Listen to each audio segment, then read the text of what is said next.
Welcome बच्चों। Prepare your self for board exam. इस कड़ी को आगे बढ़ाते हुए आज लेक्चर नंबर 7 में हम 3 प्रश्न पुनः करेंगे। इन प्रश्नों में सबसे पहला प्रश्न है, परासरण क्या है और ये कितने प्रकार का होता है। परासरण दाब किसको कहते हैं और परासरण दाब के आधार पर हम विलयन को कितने भागों में बांटते हैं, विलयन किस किस प्रकार के हो सकते हैं, और अंत में ये सिद्ध करेंगे कि परासरण दाब एक अणुसंख्यक गुणधर्म है। हम विलयन के गुणों को पढ़ रहे हैं। विलयन के गुणों में 4 अणुसंख्यक गुणधर्म हमने पढ़े थे। विलयन के वे गुण जो विलय के कणों की संख्या या अणुओं की संख्या पर निर्भर करते हैं अणुसंख्यक गुणधर्म कहलाते हैं। ये 4 होते हैं।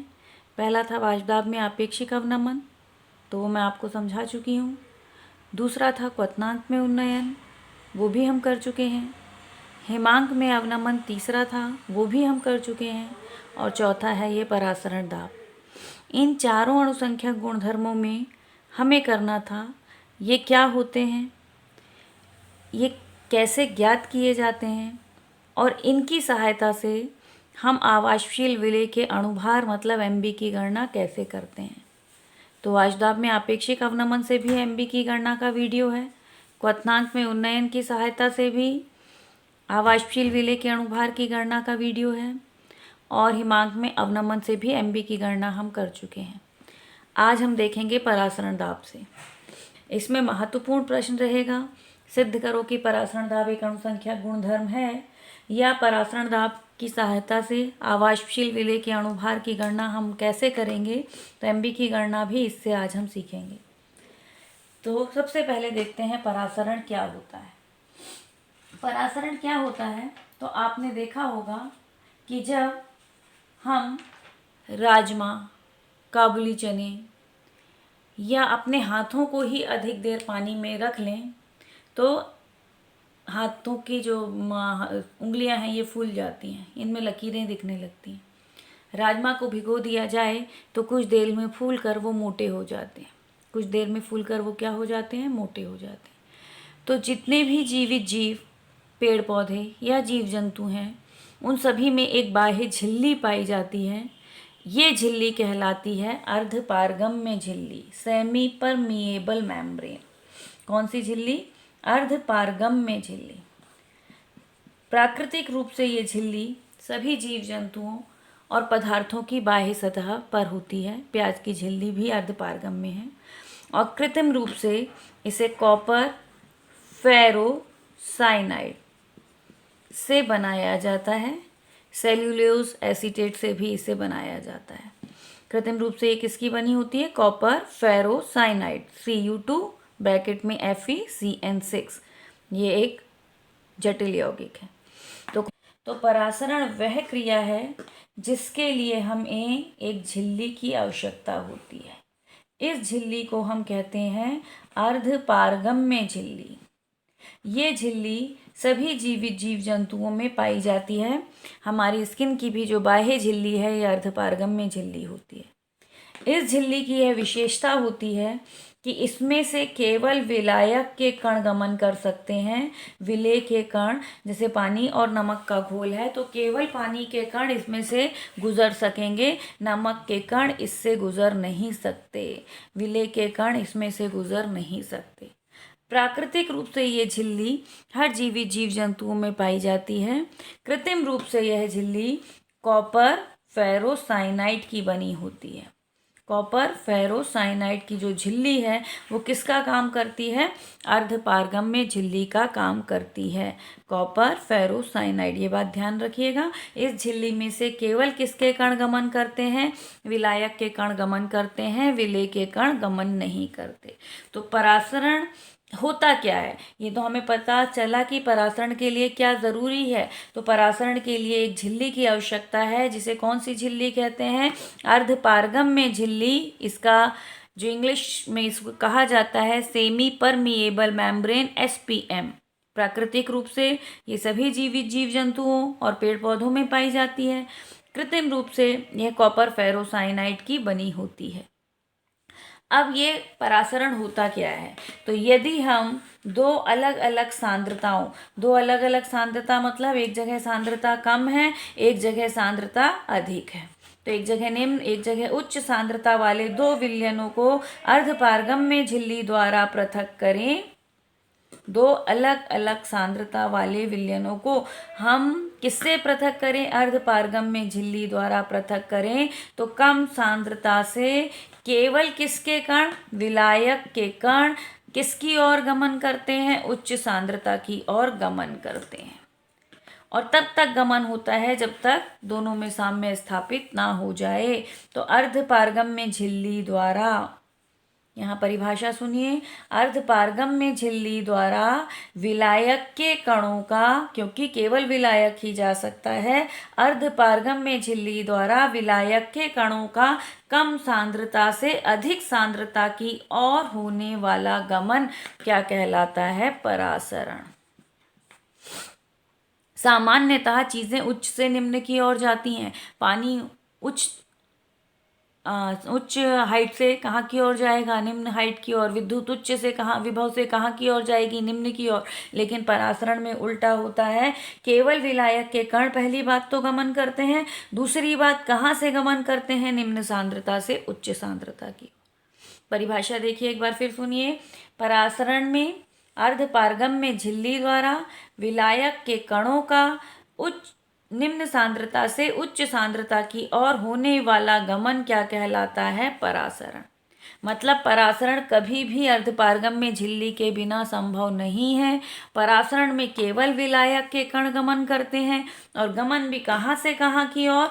निम्न से उच्च की ओर होता है। अब ये जो परासरण है, ये परासरण दो प्रकार का होता है। एक हम कहते हैं अंतः परासरण, और एक को हम कहते हैं बाह्य परासरण। अब अंतः नाम से ही समझ में आ रहा है कहाँ की ओर कण जाएंगे? अंदर की ओर। तो देखिए, यदि हमें कणों को अंदर की ओर भेजना है तो जो भी है अंदर सांद्रता क्या होनी चाहिए? अधिक, और बाहर सांद्रता क्या होनी चाहिए? कम। तभी विलायक के कण अंदर की ओर जाएंगे। तो कम सांद्रता जब बाहर होती है और अधिक सांद्रता भीतर होती है, तो विलायक के कण कम सांद्रता से अधिक सांद्रता की ओर जाते हैं। इस क्रिया को हम कहते हैं अंतः परासरण। यदि आप किशमिश को पानी में भिगोएं, ये आपकी किशमिश है, किशमिश में अंदर मिठास अधिक है, सादे पानी में आपने भिगोया है, यहाँ सांद्रता कम है, पानी के कण किशमिश के भीतर की ओर जाएंगे और किशमिश फूल जाएगी। तो किसी भी चीज़ का फूलना कौन सा परासरण कहलाता है? अंतः परासरण। और फूलने के लिए यह आवश्यक है कि भीतर की कोशिका जो भी है उसकी सांद्रता अधिक और बाहर की सांद्रता क्या हो? कम हो। हमारा जो रक्त की कोशिकाएं हैं उसमें जो स्थित द्रव है उसका परासरण दाब 0.9% होता है द्रव्यमान आयतन के अनुसार। तो यदि हम 0.9% से कम सांद्रता का यहाँ विलयन लेंगे तो कण कहाँ की ओर जाएंगे? भीतर की ओर जाएंगे और रक्त की कोशिकाएं फूल जाएंगी। क्लियर है? तो रक्त की कोशिकाएं फूलेंगी यदि हम उनमें क्या करेंगे? रक्त की कोशिकाओं को हम 0.9 सांद्रता से कम वाले विलयन में रखेंगे। तो अंतः परासरण के कारण मान लीजिए आपने यहाँ नमक का विलयन लिया, इसकी सांद्रता 0.5% है, तो कण कहाँ की ओर जाएंगे? क्योंकि रक्त की कोशिकाओं में स्थित द्रव का सांद्रण जो होता है 0.9% होता है। तो इससे कम वाले में रखेंगे तो कोशिकाएं भीतर की, जो जल है भीतर की ओर प्रवेश करेगा और कोशिकाएं क्या होंगी? फूल जाएंगी। उस क्रिया को हम क्या करेंगे? अंतः परासरण। ठीक इसी तरह यदि आप अंगूर को गाढ़े चाशनी के घोल में रख दें तो यहाँ सांद्रता कम हुई, यहाँ सांद्रता क्या हो गई? अधिक हो गई। पानी के कण निकलकर कहाँ की ओर आ जाएंगे? विलायक के कण बाहर की ओर, और जो अंगूर है वो सिकुड़ जाएगा। इस क्रिया को हम कहेंगे बाह्य परासरण। तो जब भीतर की सांद्रता कम, कोशिकाओं की सांद्रता कम और बाहर की सांद्रता अधिक होती है तो कोशिकाएं सिकुड़ जाती हैं, विलायक के कण बाहर की ओर गमन करते हैं, उसे बाह्य परासरण कहते हैं। और जब कोशिकाओं के भीतर सांद्रता अधिक और बाहर सांद्रता कम होती है तो विलायक के कण भीतर की ओर प्रवेश करते हैं, उसे अंतः परासरण कहते हैं। तो परासरण क्या है? अर्धपारगम्य झिल्ली द्वारा विलायक के कणों का कम सांद्रता से अधिक सांद्रता की ओर प्रवेश। परासरण है। परासरण दो प्रकार का, अंतः परासरण और बाह्य। अंतः मतलब कोशिकाओं के भीतर विलायक के कणों का प्रवेश करना। प्रवेश कब होगा? जब कोशिकाओं के भीतर सांद्रता अधिक और बाहर कम होगी, तो उसे अंतः परासरण। बाह्य परासरण में बाहर सांद्रता क्या होगी? अधिक होगी, और कोशिकाओं के भीतर स्थित द्रव की सांद्रता क्या होगी? कम होगी। तो पानी के जो विलायक के कण हैं वो बाहर निकल आएंगे, कोशिकाएं सिकुड़ जाएंगी। तो किसी भी चीज़ का फूलना, किशमिश का फूलना, कोशिकाओं का फूलना अंतः परासरण है, और किसी भी कोशिकाओं का सिकुड़ना कौन सा परासरण है? बाह्य परासरण। तो आई होप कि परासरण क्लियर हो गया होगा कि परासरण के लिए हमें सेमी परमिएबल मेम्ब्रेन अर्धपारगम्य झिल्ली चाहिए होती है। इसमें केवल विलायक के कण गमन करते हैं, और गमन भी कहाँ से कहाँ की ओर? निम्न से उच्च की ओर। जब जल भीतर की ओर कोशिकाओं में प्रवेश करता है तो अंतः परासरण, जब विलायक के कण बाहर निकल आते हैं तो बाह्य परासरण। परासरण दो प्रकार का होता है। अब अगला हम देखते हैं कि परासरण दाब क्या है। तो देखिए, आप चाहते हैं कि आप किशमिश को पानी में भिगोएं और वो फूले ना, तो जाहिर सी बात है उस पर एक बड़ा सा पत्थर रख दीजिए, पानी के कण प्रवेश नहीं कर पाएंगे। तो परासरण की क्रिया को रोकने के लिए, परासरण को रोकने के लिए जो बाह्य दाब हम लगाते हैं वो बाह्य दाब क्या कहलाता है? परासरण दाब कहलाता है। वह साम्य तरल स्थैतिक दाब है, वह साम्य तरल स्थैतिक दाब जो परासरण की क्रिया को रोकने हेतु प्रयुक्त किया जाता है, परासरण दाब कहलाता है। इसे पाई से डिनोट किया जाता है। यदि दो विलयनों का परासरण दाब एक समान होता है तो इन दो विलयनों को अर्धपारगम्य झिल्ली द्वारा पृथक करने पर विलायक के कण किसी भी और गमन नहीं करते। ऐसे दो विलयन जिनके परासरण दाब एक समान होते हैं समपरासरी कहलाते हैं। तो परासरण दाब के आधार पर विलयन को तीन भागों में बांटा जाता है। पहले समपरासरी, दूसरे अल्पपरासरी और तीसरे अधोपरासरी या अतिपरासरी। समपरासरी, अल्पपरासरी, अतिपरासरी। दो विलयन जिनके परासरण दाब एक समान होते हैं समपरासरी हैं। दो में से जिसका परासरण दाब कम है वो अल्पपरासरी, और जिसका परासरण दाब अधिक है वो अतिपरासरी। कम वाले से विलायक के कण कहाँ की ओर गमन करेंगे? अधिक की ओर गमन करेंगे। और यदि परासरण दाब समान है तो विलायक के कणों का गमन नहीं होगा। जिन विलयनों के परासरण दाब एक समान होते हैं उनके मोलर द्रव्यमान मतलब WA/m में मोल निकलेगा, WB/mb के बराबर होता है। उनमें उनके पाई1 पाई2 एक दूसरे के क्या होते हैं? बराबर होते हैं। तो ये था आपका परासरण दाब कि परासरण की क्रिया को रोकने हेतु प्रयुक्त बाह्य दाब परासरण दाब कहलाता है। इसे पाई से निरूपित या दर्शाया जाता है। परिभाषित कैसे करेंगे? तो वह साम्य तरल स्थैतिक दाब जो परासरण की क्रिया को रोकने हेतु प्रयुक्त किया जाता है परासरण दाब कहलाता है। यदि दो विलयनों का परासरण दाब एक समान होगा तो परासरण की क्रिया नहीं होती। यदि दो विलयनों का परासरण दाब अलग अलग है तो जिसका परासरण दाब कम है वो अल्पपरासरी, जिसका अधिक है वो अतिपरासरी कहलाता है। अति से कण निकलकर कहाँ की ओर जाते हैं? अल्प की ओर, अतिपरासरी कहलाता है। ठीक है, अब देखिए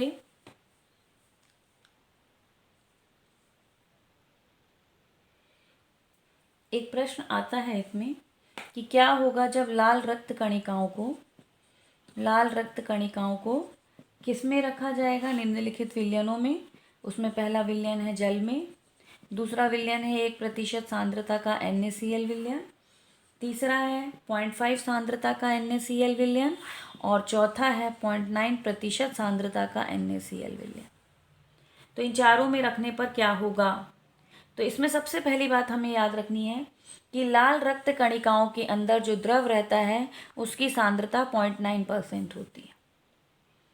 किसके समान होती है? 0.9% NaCl के विलयन के समान होती है। अब जब आप जल में रखेंगे लाल रक्त कणिका थी, यहाँ सांद्रता 0.9% थी, और जो आपने जल में डुबोया है वहाँ सांद्रता कम है। हम जानते हैं जब सांद्रता कम है और कोशिकाओं के भीतर अधिक है तो कण भीतर की ओर प्रवेश करेंगे, कोशिकाएं क्या होंगी, फूल जाएंगी। तो जल में रखने पर लाल रक्त कणिकाओं में अंतः परासरण भीतर की ओर जा रहा है, तो अंतः परासरण होगा, कोशिकाएं फूल जाएंगी। यदि ये जो बाहर वाला विलयन है इसकी सांद्रता 1% है, तो 1% 0.9 से कम है कि ज़्यादा, तो ये ज़्यादा है, तो यहाँ सांद्रता क्या हो गई, कम हो गई। पानी के कण कोशिकाओं से कहाँ निकल कर आ जाएंगे, बाहर की ओर, कोशिकाएं सिकुड़ जाएंगी। क्लियर है?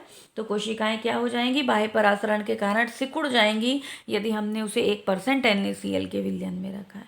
अब देखिए अगला हमें क्या ऑप्शन दिया था कि 0.5% NaCl के विलयन में रख दें, तो यहाँ सांद्रता इन दोनों में से कौन सी कम है, 0.5 कम है, तो ये कम हो गई, ये ज़्यादा हो गई।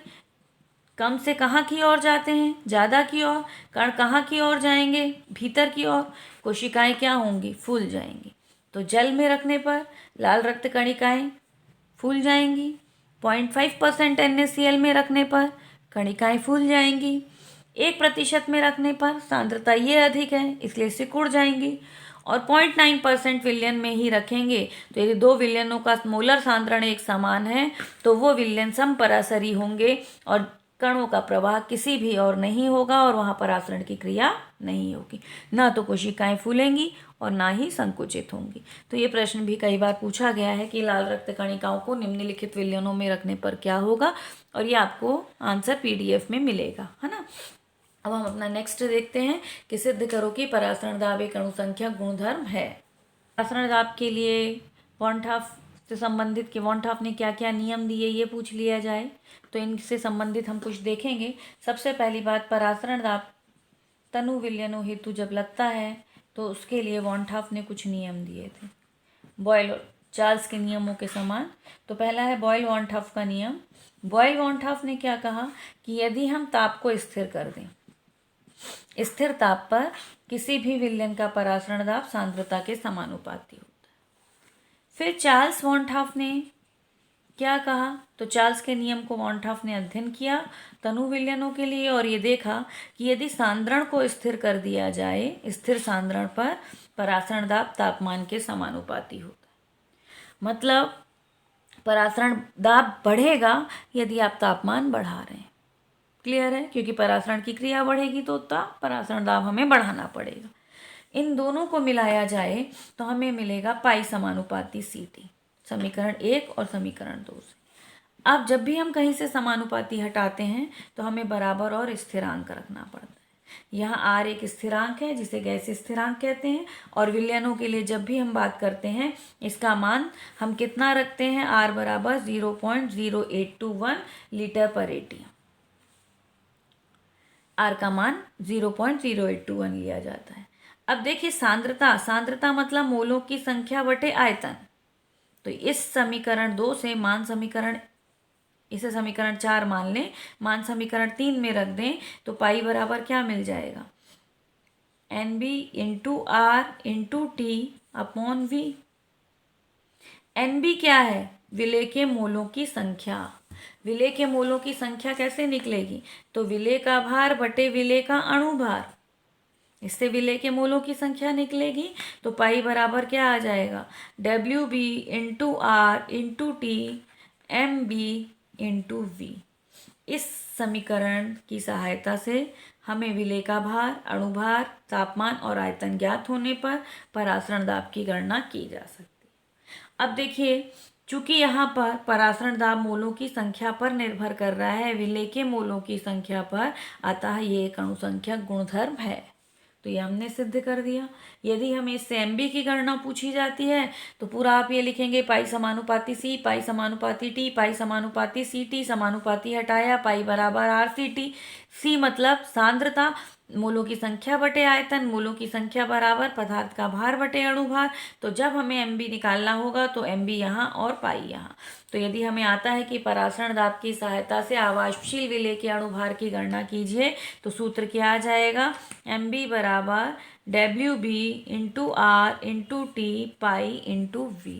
हमने MB को यहाँ, पाई को यहाँ किया, तो उपरोक्त समीकरण की सहायता से परासरण दाब ज्ञात होने पर अणुभार की गणना की जा सकती है। क्लियर है? तो ये था आपका परासरण दाब पर पूरा आपका वीडियो कि परासरण क्या होता है, परासरण दाब क्या होता है। सिद्ध करो कि परासरण दाब एक अणुसंख्यक गुणधर्म है और परासरण दाब की सहायता से आवासशील विलेय के अणुभार की गणना हम किस प्रकार करते हैं। अब इसमें एक छोटा सा टॉपिक आपका और बचता है, उसे भी देख लीजिए कि प्रतिलोम परासरण क्या होता है। प्रतिलोम परासरण, इसे इंग्लिश में कहते हैं रिवर्स ऑस्मोसिस। जो RO, कैंट RO आप सुनते रहते हैं टीवी में ऐड, रिवर्स ऑस्मोसिस। यदि हमने दो विलयन जिन्हें अर्धपारगम में झिल्ली से पृथक किया है और इनकी सांद्रता एक की कम है, एक की अधिक है, तो विलायक के कण निम्न सांद्रता से कहाँ की ओर जाते हैं? उच्च की ओर। मान लीजिए यहाँ पर आपका ये खारा पानी था और ये आपका कम खारा पानी था, शुद्ध जल था ये, तो शुद्ध जल से कण कहाँ की ओर जाएंगे? खारे पानी की ओर जाएंगे। यदि हमें समुद्र के जल को शुद्ध करना है तो यहाँ पर हम यदि इस विलयन में परासरण रोकने के लिए जो दाब हमें चाहिए उससे ज़्यादा दाब लगा दिया जाए तो परासरण की क्रिया विपरीत होने लगती है। अधिक सांद्रता से अणु कहाँ की ओर जाने लगते हैं? कम की ओर। केवल कौन से कण? क्योंकि अर्धपारगम में झिल्ली की ये विशेषता है कि इससे केवल विलायक के कण जाएंगे, तो आपका जो समुद्र का खारा पानी है वो किस में बदलता जाता है? शुद्ध पानी में।